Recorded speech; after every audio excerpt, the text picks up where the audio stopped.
অন্তর্বর্তীকালীন সরকারের কোনো দোষ নেই, দোষ এর আগের সবার।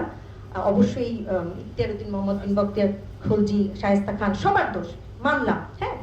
কিন্তু এই যে আমাদের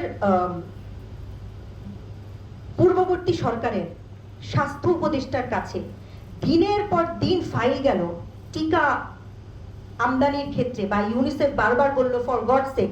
আমি 2 দিন আগে আমি একটা আব্দুল নূর তুষারের একটা দেখলাম, টকশো দেখলাম, যে উনি সুন্দর করে ব্যাখ্যা করলেন যে স্বাস্থ্য খাতে কি পরিমাণ বাজেট রেখে গেছিল তার আগের সরকার, মানে অন্তর্বর্তীকালীন সরকারের আগের সরকার কত কোটি টাকা বাজেট রেখে গেছিল। সেই বাজেট থাকার পরেও ওনার কাছে বারবার ফাইল নিয়ে যাওয়ার পরেও উনি এটাতে রাজি হননি।